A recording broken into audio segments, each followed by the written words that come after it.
अस्सलामु अलैकुम वरहमतुल्लाहि वबरकातुहू। सल्लु अलल हबीब सल्लल्लाहु अला मुहम्मद सल्लल्लाहु अलैहि व आलिहि वसल्लम। अल्लाह अज़्ज़ा वजल आप सब के लिए आसानियाँ पैदा फरमाए और अल्लाह ताला हम सब को मिलकर एक दूसरे का साथ देने की तौफ़ीक अता फरमाए और अल्लाह ताला हम सब से वो काम ले ले जो हमारे आखिरत का ज़रिया भी कामयाबी का बन जाए और दुनिया में भी हमें कामयाबी मिल जाए।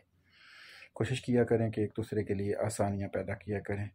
यूनान वीज़ा से रिलेटेड कुछ बातें लेकर आपकी खिदमत में हाज़िर हुए हैं। उम्मीद है कि आपको इन बातों से फ़ायदा होगा और अगर फ़ायदा नहीं होता तो ज़रूर आप माफ़ फरमा दीजिएगा। ज़िंदगी बहुत छोटी है, कोशिश किया करें साथ साथ ही माफ़ फरमाते रहा करें।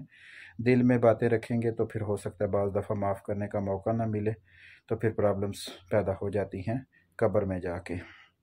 देखें, यूनान वीज़े से रिलेटेड कुछ बातें ये हैं कि सबसे पहले तो एक वीडियो अपलोड की थी जिसमें आप लोगों ने काफ़ी मोहब्बत का इजहार किया वर्क परमिट के हवाले से।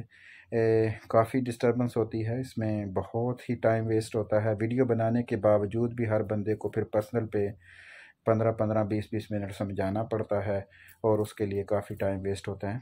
और मेरे ख़्याल में आइंदा हमें इस काम की तरफ भी नहीं जाना चाहिए। इसमें भी वक्त का ज़िया है और लोगों का जो है वो उनको गुस्सा भी आता है।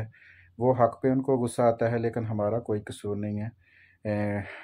जब तक जो बंदा वर्क परमिट दे रहा है उसने जितने का देना है उसी ने देना है और हम इसमें ना कम कर सकते हैं ना ज़्यादा कर सकते हैं और ना ही इसमें मामलात होते हैं। तो इसलिए हर बंदे का दिल करता है कि काम बिल्कुल ऐसा हो कि नुकसान भी ना हो और हो भी 8-10 लाख में जाए तो ऐसा नामुमकिन हो जाता है, क्योंकि जो बंदे डन बेस पे काम करते हैं वो बहुत ज़्यादा पैसे लेते हैं। अब मसला यहाँ पे कुछ सवालात मसलसल अपॉइंटमेंट के हवाले से आ रहे थे ग्रीस एम्बेसी में। इस वक्त एक तो बात ये ज़हन में रखें कि जब आपका वर्क परमिट आता है तो कोशिश किया करें कि जल्दी जल्दी उस वर्क परमिट को हैंडल कर लिया करें, ज़्यादा देर ना रखा करें। अब वो अफराद जिनके वर्क परमिट को काफ़ी अर्सा हो चुका है, 4-5-6 महीने हो रखे हैं, उनके लिए प्रॉब्लम्स क्रिएट हो रही हैं। एम्बेसी में वो जाते हैं तो उनको वो कहते हैं कि आपका परमिट नहीं आया, दोबारा मेल करवाएं। हालांकि 6 माह में तो परमिट आ चुका होता है और बाकायदा उसका प्रूफ भी होता है कि भाई डाक वो आया है और उसकी रसीद भी मौजूद होती है। लेकिन एम्बेसी री इन्वेस्टिगेशन के लिए आपको दोबारा कहती है कि मालिक को कहीं मेल करें, फिर वो आपकी अपॉइंटमेंट लेना, मेडिकल करवाना और बहुत सी परेशानियों से आपको गुजरना पड़ता है। इसलिए बेहतर है कि जैसे ही आपका वर्क परमिट आ जाए आप उसे फ़ौरन ही हैंडल करना शुरू कर दें। 3-4 माह के अंदर अंदर आप उसको हैंडल कर लिया करें ताकि बाद में आप किसी परेशानी से बच सकें। जहाँ तक अपॉइंटमेंट का तल्लक है तो बहुत से लोगों को मैंने देखा है, फेसबुक पे भी पोस्टें लगाते हैं, टिकटॉक पे भी वीडियो बनाते हैं कि all kind of appointments are available. देखें, अपॉइंटमेंट एम्बेसी ने खोली थी लास्ट वीक में, अब खुलेंगी नवंबर के एंड पे। अब कोई बंदा आपको अगर दिसंबर की अपॉइंटमेंट देता है ग्रीस एम्बेसी की किसी भी शोबे की तो वो 2 नंबर होगी। अब कोई बंदा आपको जुम्मे के अलावा फैमिली की अपॉइंटमेंट देता है तो वो बिल्कुल टोटली 2 नंबर होगी। अब फैमिली में कुछ प्रॉब्लम इस तरह की होती हैं कि बाज़ एजेंट हजरात जो अपॉइंटमेंट करते हैं वो आपको कहते हैं कि आपकी तमाम जितने मेंबर हैं फैमिली उनकी अपॉइंटमेंट होगी। देखें, पेपर टेस्टेशन के लिए बेहतर है कि जो अफराद अपनी फैमिलीज़ को यहाँ बनाना चाहते हैं वो अपनी वाइफ को भेज सकते हैं। अपने जिस बंदे को उन्होंने भेजना है उसी के नाम की अपॉइंटमेंट होगी। बच्चों वगैरह की अपॉइंटमेंट लेने की बिल्कुल ज़रूरत नहीं है और ना ही बच्चों का वहाँ जाना ज़रूरी है।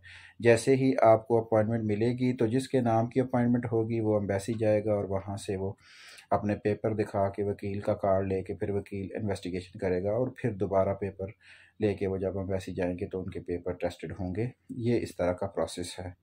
इसमें यह है कि वो अफराद जिन्होंने वर्क वीज़े के लिए अपॉइंटमेंट लेनी है तो वर्क वीज़े की अपॉइंटमेंट अब आपको दिसंबर में मिलेगी।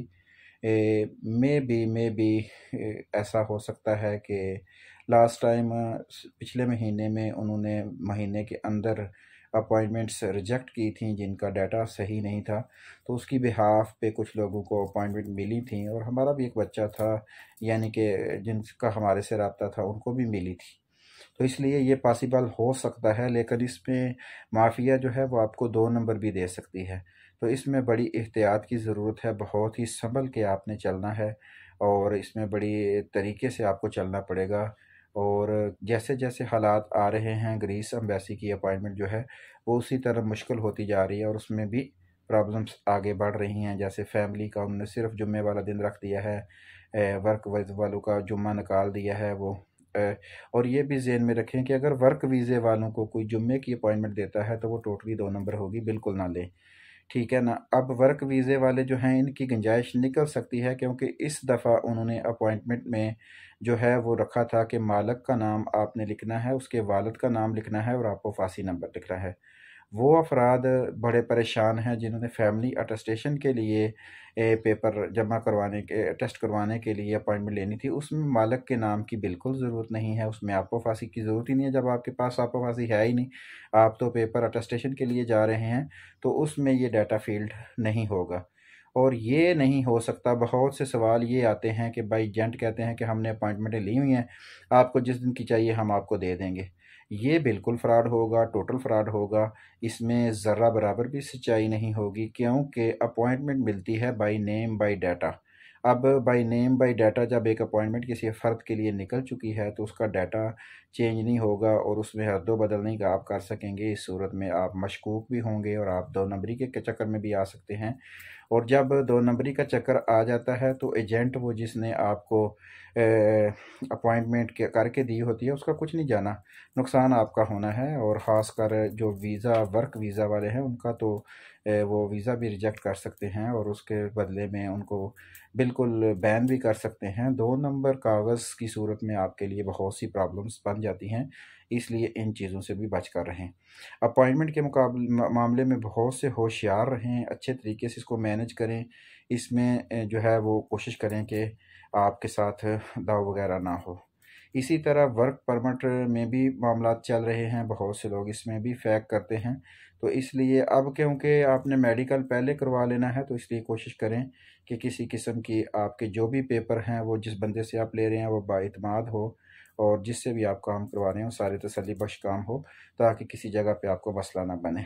नेक्स्ट टाइम के लिए आपने अगर अपॉइंटमेंट बुक करनी है तो आपका जो ग्रीक से वर्क परमिट आया हुआ है उसके उसमें आपके मालिक का नाम और उसके वालिद का नाम लिखा हुआ है, उसको अच्छे तरीके से आप जो है वो एक पेपर पे पहले ही लिख के रख लें, क्योंकि जैसे ही वो वहाँ मांगेंगे तो फिर आप आसानी से जो है वो मालिक का नाम वहाँ पे लिख सकते हैं और उसके वालिद का नाम। ये इंग्लिश में आपने लिखना होगा। अगर आपके पास ग्रीकी में है तो आप उसको ट्रांसलेशन कर सकते हैं इंग्लिश में, ईजीली हो जाता है, कोई इतना मुश्किल नहीं है।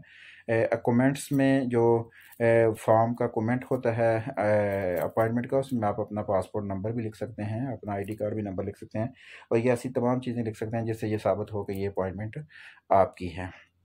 तो इन सारी बातों का ख्याल रखिएगा। कोशिश किया करें कि हमारा भी थोड़ा सा ख्याल कर लिया करें। अगर नंबर दे ही बैठे हैं चैनल के ऊपर तो फिर हमें इतना मजबूर ना करें। कितनी दफ़ा ज़हन में यही आता है कि नंबर चेंज करके रब्ता ख़त्म करें। फ़ायदा कोई नहीं, नुकसान ज़्यादा है, टाइम वेस्ट होता है, इबादत भी बंदा नहीं कर सकता, अपने मामलात को भी बंदा टाइम नहीं दे सकता और सवालात जो होते हैं वो फालतू के होते हैं, इधर के उधर उधर के उधर। हालांकि वो सारी चीज़ें वीडियो में बताई जा चुकी हैं और तमाम वीडियोज़ में वो चीज़ें मौजूद हैं, लेकिन बस वो कहते हैं कि हमें व्हाट्सएप पे आगाह करें, हमें व्हाट्सएप पे आगाह करें। तो हर बंदे को टाइम देना फिर मुश्किल हो जाता है, फिर आप लोग नाराज़ हो जाते हैं, फिर आप लोग कमेंट में बॉक्स में जाके कहते हैं कि और फ्रॉड फ्रॉड। मुझे आज तक इस चीज़ की समझ नहीं आई कि आप फ्रॉड लिखने का मतलब क्या होता है। जब आप किसी के नीचे कमेंट करते हैं फ्रॉड, फ्रॉड का मतलब तो होता है मैं कोई चीज़ बेच रहा हूँ, आप मुझसे कोई चीज़ ख़रीद रहे हैं। जब ना मैं कुछ बेच रहा हूँ ना आप मुझसे कुछ ख़रीद रहे हैं तो फिर फ्रॉड कहाँ से आ जाएगा। तो इसलिए थोड़ा सा सोच समझ कर जो है वो करना चाहिए। किसी की दिल आज़ारी नहीं करनी चाहिए। आपके अल्फाज से, आपके अखलाक से अगर किसी की दिल आज़ारी होती है तो वो उसमें अच्छी बात नहीं है, उसका गुनाह भी मिलता है।